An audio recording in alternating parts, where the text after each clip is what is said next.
राधे राधे नमस्कार बंधुरा केमन आछो आशा करছি তোমরা সবাই ভালো আছো সুস্থ আছো। তোমাদের সকলকে নতুন আরেকটি ব্লগে জানাচ্ছি অনেক অনেক স্বাগত। আজকে একেবারে সকাল থেকে সমস্ত কাজ সেরে স্নান টান করে ব্লগটা শুরু করলাম। আজকে সোমবার আর ওরা গেছে স্কুলে, আমি দিয়ে এসেছি যেহেতু হাজবেন্ড বাড়িতে নেই। তো সকাল থেকে একটা ব্যস্ততার মধ্যেই ছিলাম, যেহেতু আমাকে স্কুলে যেতে হবে।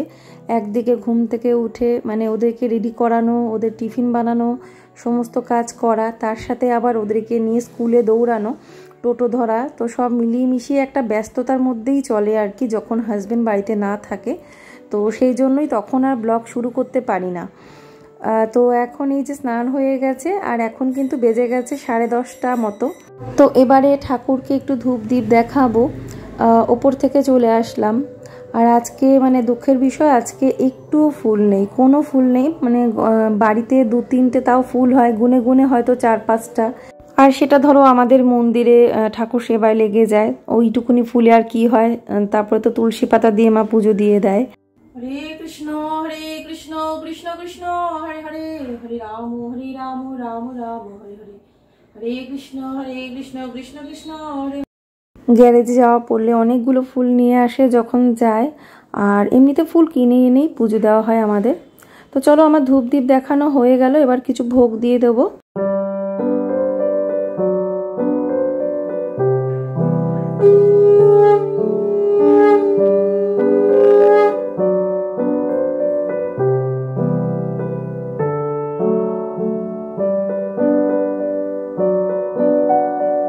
মাঝে মাঝে দেখবে দিন এমনভাবে কাটে, দিনটা যেন সেই ঝিমিয়ে গেছে, কোনো কাজে এনার্জিটাও যেন সেরকমভাবে লাগছে না, বা হয়তো কোনো কারণ নেই তা সত্ত্বেও তোমার মনটা খারাপ, একটা বিষাদগ্রস্ত হয়ে রয়েছে। তো এরকমটা আমার সাথে হয়, তোমাদের সাথে কি হয় অবশ্যই কমেন্ট করে জানিও। যেন কিছুই ভালো লাগে না, কোনো কারণ ছাড়া মনটা খারাপ, মনে কোনো খুশি আসছে না। এইরকমই ছিল আজকের দিনটা। তার সাথে একটা ক্লান্তি, আমার এই বেলার পর থেকে শরীরটা এতটাই খারাপ হয়ে গেল, পুরো দিনটাই যেন কেমন ছিল একটা। তারপরে তো আমার যখন আমার শরীর কোনো উইকনেস আসে, তখন সেটা না, সেই স্ট্রেসটা গিয়ে আমার পুরো চোখের ওপর পড়ে। কেউ যদি আমাকে দেখে, আমার চোখ দুটো দেখলেই বুঝতে পারবে যে আমার শরীরটা ফিট নেই বা আমি খুব ক্লান্ত। তো সেরকমটাই আজকে হয়েছে আর কি। ভেবেই পাচ্ছিলাম না তোমাদের সাথে কি করে আজকের দিনে ব্লগটা শেয়ার করব। ঝিঙে আলুর একটা পাতলা তরকারি করছি, আর ভাত এখানে ফ্যানটা ঝরাতে দিয়েছি, আর এখানে পনির ভাপা করব, সেটা সব রেডি করেছি। পনিরটাকে সাইজ করে গরম জলে ধুয়ে রেখেছি এই যে, আর মশলাটাও রেডি করে রেখেছি। মগজ, পোস্ত, একটু সাদা তিল, একটু সাদা সর্ষে, কাঁচা লঙ্কা আর অর্ধেকটা মতো টমেটো সব দিয়ে রেখেছি, এটাকে পেস্ট করে নেব। আর এই যে পনির ভাপাও কিন্তু হয়ে গেল। দেখো, রান্নাটাও যে শেয়ার করব সেটাও হলো না, কিছুই না। পনিরটা ভেজে সব কিছু দিয়ে মাখিয়ে সর্ষের তেল দিয়ে কাঁচা লঙ্কা চেরা দিয়ে একটুখানি ভাপে ঢাকা দিয়ে রাখতে হবে। এত অপূর্ব খেতে হয় এই পনির ভাপা। আর এটা যদি কলা পাতায় করে করা যায় তাহলে তো কোনো কথাই নেই। গ্রেভিটা একটু বেশি রেখেছি, আর আমার হাজবেন্ড না পনির খায় না, তো ও এটা খাওয়ার পর থেকে বলছে এই হয়তো আমার পনির খাওয়া শুরু হলো, আমি এতদিন তো পনির খেতাম না। তো যাই হোক, এই ছিল রান্না আজকের, বেশি কিছু না, তাই ঝটপট করে রান্নাটাও কিন্তু হয়ে গেছে। আর রান্না করার সাথে সাথেই না আমি গ্যাস পরিষ্কার, মশলার কৌটো টোটোগুলো গুছিয়ে রাখা, সব কিছু মুছে একদম পরিষ্কার টিপটপ করে নেওয়াটাই পছন্দ করি। রান্নাঘরে সব ছড়িয়ে ছিটিয়ে ফেলে রেখে দেবো রান্নার পরে করব সে কাজটা, ওটা আমার ঠিক ভালো লাগে না। আর দেখেছি সেই পরে করতে করতে সেটা করতে অনেক দেরি হয়ে যায়। সেজন্য ঝটপট করে সাথে সাথে যদি একটু করে নেওয়া যায় না, তাহলে কিন্তু কাজটা গোছানোও হয়ে যায় আর পড়ে থাকে না। আর যত দেখবে কাজ ছড়িয়ে ছিটিয়ে থাকবে, তোমার কাজে দেরি হবে, তত তুমি খিটখিটে মেজাজে থাকবে। এটা তো আমার সাথে হয়, মনে শান্তি পাই না, তখন খিটখিট করি, মেজাজটাও ঠিক থাকে না। আর ওইখান থেকেই অ্যাংজাইটি, ডিপ্রেশন এগুলো কাজ করে আস্তে আস্তে। যদি গুছিয়ে তুমি নিজের মতো করে যখন কাজটা করতে পারবে না, তখনই কিন্তু বিভিন্ন রকম প্রবলেম তোমার মাইন্ডেরও তৈরি হবে। তো যাই হোক, সেজন্য চেষ্টা করি যাতে সব কিছু গুছিয়ে করা, যাতে আমার মনের শান্তিটা অন্তত থাকে, মনের স্যাটিসফ্যাকশানটা। তো যাই হোক, এখানে বাসন মাজাও হয়ে গেল, টুকটাক কয়েকটা বাসন ছিল, আর আমি কড়াইটা এখন মাজিনি, কড়াইয়ের মধ্যেই তরকারিটা ঢাকা দেওয়া আছে। আর পরে আর কি ঢেলে নেব, হয়তো রাতের দিকে কড়াইটা মেজে ফেলবো। এখন কড়াইয়ের মধ্যে তরকারিটা আছে, থাকুক। গুড ইভিনিং বন্ধুরা, এখন এই চা খাবো। চা নিয়ে নিয়েছি, গ্রিন টি নিয়েছি। তো এই গ্রিন টির চক্করে আজকে আমার একটা খুব প্রিয় জিনিসের বললো ক্ষতি হয়ে গেল, ভেঙে গেল। সেটা তোমাদের দেখাবো। সেরামিকের একটা বড় পাত্র ছিল, যেটা আমার খুবই প্রিয় জিনিস, সেটা ঢাকনাটা ভেঙে গেছে। ওটার ভেতরে যেহেতু গ্রিন টিগুলো রাখি, প্যাকেটগুলো। তো এই যে ওদেরকে পড়তে বসালাম, এখন অনেকটা টাইম ওদেরকে পড়াবো, তারপরে যাব রান্নাঘরে। আর এই যে একজনকে বসিয়েছি, আরেকজন একটু দেরি করে ঘুম থেকে উঠেছে, তারপরে ওর পড়াটা একটু দেরিতে শুরু হয়েছে। হ্যালো এভরিওয়ান, তো এখন এসছি, রাতের খাবার করব। 9:15টার ওপরেই বেজে গেছে। ভেবেছিলাম 8:30টার সময় আসবো। তো আর আমার মুখ চোখটা এরকম লাগছে কেন, আমি এতক্ষণ একটু ওদের পড়াচ্ছিলাম ঠিকই, মাঝখানে একটু শুয়েও ছিলাম। সেই শশা গোল গোল করে কেটে চোখের মধ্যে দিয়ে শুয়েছিলাম। মানে চোখটা প্রচণ্ড স্ট্রেসফুল ফিল হচ্ছিল। মনে হচ্ছে না সারাদিনে ক্লান্তি বলো, চোখ মানে ঘুম হয়নি না কি জানি না, সব মিলিয়ে মিশিয়ে আমার চোখ মানে চোখের উপরে এফেক্টটা আসে আর কি সবসময়। তো সেই রকমই হয়েছিল। আমি কি করব, লাস্টে সেই শশা গোল গোল করে কেটে দিয়ে শুয়েছিলাম। ওরা পড়ছিল, পড়তে দিয়ে আমি একটু শুয়েছিলাম। তারপরে আবার পড়াগুলো ধরলাম, এখনও পড়ছে ওরা। কিছুক্ষণ পড়ালাম, তো ফোনটাও চার্জ ছিল না, চার্জে দিয়ে রেখে দিয়েছিলাম। আর এখন এমন হয়েছে একটা ভিডিও তোমাদেরকে দেওয়ার পরে আমি একটা ভিডিও শ্যুট করতে পারবো, এরকম একটা অবস্থা হয়ে গেছে। মানে সেভ হওয়ার পরে আর কি, দেওয়ার না, একটা ভিডিও এডিট করে সেভ করব, তারপরে আমি একটা ভিডিও এডিট করতে পারবো। কারণ এক গাদা ভিডিও জমে গেলে আমার ওই মানে কাজের ভিডিওটা, যেটা মেন ভিডিওটা সেভ হতে চায় না, জায়গা এতটাই অল্প হয়ে গেছে। তো এইভাবেই এখন কাজ করছি, অসুবিধা নেই। আর এই যে মুখ চোখটা ওই জন্য ওরকম লাগছে, ভীষণ ক্লান্তি, মানে ভালোই লাগছিল না, মনে হচ্ছিলো ভিডিও আর করব না। কিন্তু দেখলাম যে না, আজকে তো সেভাবে ব্লগ করিই নি। তো এখন যদি না করি তাহলে হয়তো কালকে তোমাদেরকে আর ভিডিও দিতে পারবো না। সেজন্যই এখন ভাবলাম তাহলে এখন একটু শ্যুট করি। আসলাম রান্নাঘরে, এখনই ভাত বসাবো। ওদিকে এসছে, বাড়িতে এসে আবার গেছে একটু স্যালনে। তো আর এদিকে ওরা পড়ছে। মার শরীরটা ভালো নেই, মার পেটের সমস্যা দেখা দিয়েছে হঠাৎ করে। মা বলছে কিছুই খাবে না হঠাৎ করে। তো তা আমি বললাম অল্প কটা আলু সিদ্ধ দিয়ে, অন্তত লবণ দিয়ে অল্প কটা মানে জাস্ট খেতে। প্রথমে বলছিল খাবেই না, বল ঠিক আছে একদম এক মুঠ খাবো। তো ওই জন্যই আর কি দেখলাম যে ভাতটা বসাই, কারণ রাত হয়ে যাচ্ছে। ওদেরকে 9:30টার মধ্যে খাইয়ে দেবো। তো চলো এখন আমি কাজটা মানে কাজগুলো করি, রান্নাঘরের কাজ। আর আমারও ইচ্ছে করছে না আজকে, কি জানি মনটা হঠাৎ করে কি জানি এমন হয়েছে, হঠাৎ করে মন খুব খারাপ লাগছে, কিচ্ছু ভালো লাগছিল না। এরকম অনেক সময় হয়, মনটা বিষাদগ্রস্ত লাগে না, ওই রকমটাই, মানে কিচ্ছু যেন ভালো লাগছিল না। তো কি আর করা যাবে, মাঝে মাঝে এরকম হয়। তো ওই জন্যই আর কি, না হলে একটুখানি ঠিকঠাক হয়ে সেজে গুজে নিতাম। চুল আসতেছিলাম, চুলটা আবার সে শুয়েছিলাম, এলোমেলো হয়ে গেছে, আমি গুটিয়ে চলে এসেছি।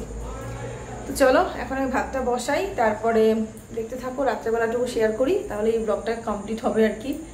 তো সন্ধ্যাবেলার পর থেকে অনেক সময় কি কাজের এনার্জি থাকে না, তখন মনে হয় কি ব্যাটারি পুরো ডাউন, আর কিচ্ছু ভালো লাগছে না। হ্যাঁ, যদি একটু বাইরে বেরোতে পারি তাহলে কিন্তু সত্যি একটু ভালো লাগে। কিন্তু দেখো মানে বাচ্চাদের পড়াশোনার দিকে তাকিয়ে না, তখন আর ওই বাইরে বেরোনোটা হয় না। জানি না, সবাই অনেকেই আছে বেরোয়, কী করে বেরোয় জানি না। সব কিছু হয়তো তারা ঠিক মতো ম্যানেজ করতে পারে, এমনও হতে পারে হয়তো আমি সেভাবে ম্যানেজ করতে পারি না। তো মনে হয় যেন আমি যদি বাইরে যাই ওদের অসুবিধা হবে, বা ওদেরকে নিয়ে গেলে ওদের পড়াশোনাটা হবে না। আর যখন ওদের ম্যাম পড়াতে আসে তখন একটা দায়িত্ব থাকে, ধরো ম্যামকে চা দেবো, সব কিছু গুছিয়ে গাছিয়ে দিয়ে বড় জোর 1 থেকে 1.5 ঘন্টা সময় পাই। ওইটুকু টাইমের মধ্যে যদি কোথাও গিয়ে আসতে পারি দরকারে, তাও ঠিক আছে। কিন্তু কি জানি ওদেরকে ফেলে না কোথাও ঘুরতে যেতেও ভালো লাগে না, যে হাজব্যান্ডের সাথে বরের সাথে চলে যাব ঘুরতে, ওটা আমার দ্বারা হয় না, ওরও পছন্দ না ওইরকমভাবে। ওদেরকে নিয়েই মানে একটু কোথাও যেতে ভালোবাসি। তো এরকমটাই হয়, দেখবে অনেকের সাথে এরকমটা হয়। বাচ্চাদেরকে ফেলে নিজেরা ঘুরে বেড়াবো, আনন্দ করব, সেটা কিন্তু একটা টাইমের পরে আর ইচ্ছে করে না। তো সেই জন্যই আর কি কোথাও যাওয়াটাও আর হয় না। তো কোথাও দরকারে গেলাম সেটা আলাদা ব্যাপার, হয়তো কিছু মার্কেটে কেনাকাটা করতে গেলাম সেটা আলাদা ব্যাপার, বাট ইন্টেনশনালি হয়তো কোথাও ঘুরতে যাব প্ল্যান করছি, বাচ্চাদেরকে রেখে দিয়ে যাব, সেটা আমাদের দ্বারা হবে না।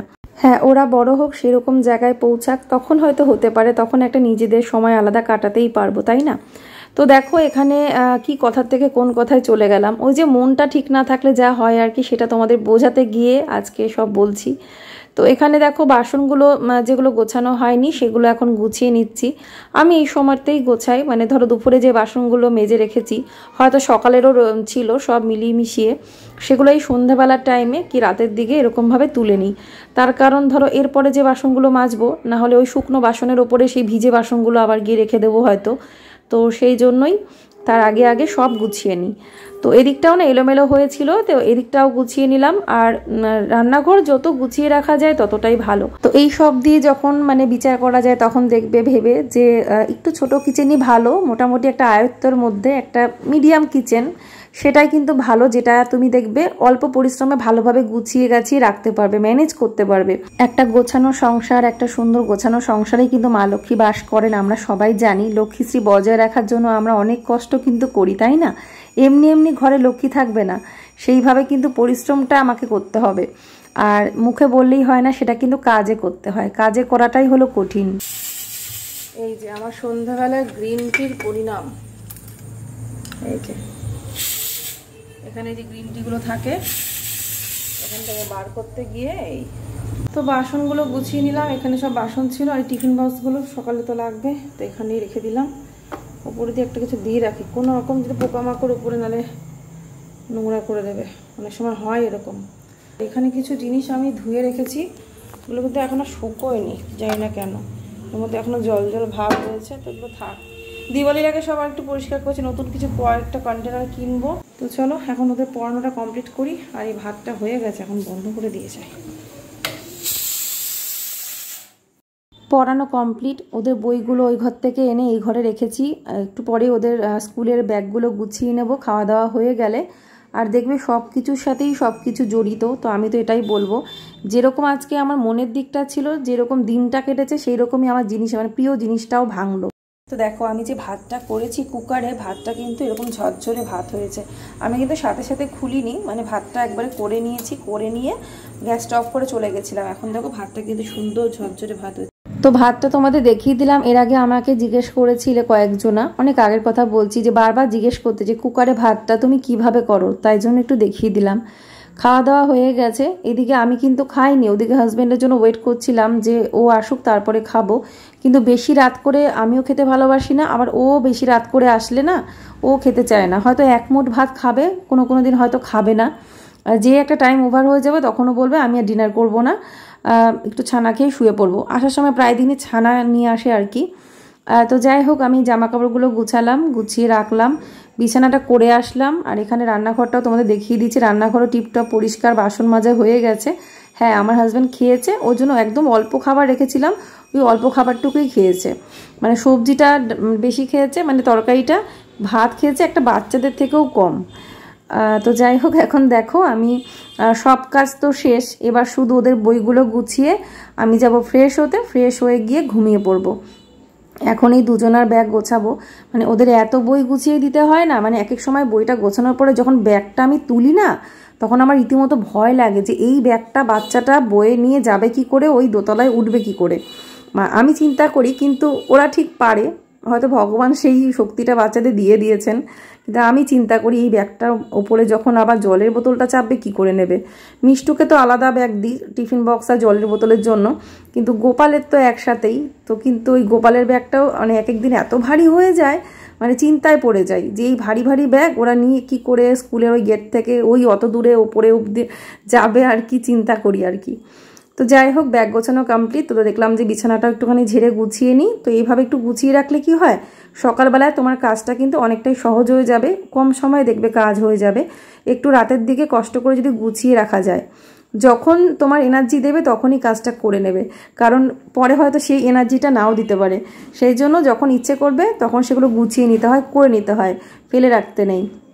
তো যাই হোক, আজকের ভিডিওটা এইটুকুনি ছিল। যেমন আমার দিনটা কেটেছে সেই রকমই ভিডিওটা আজকে তোমাদের সাথে শেয়ার করলাম।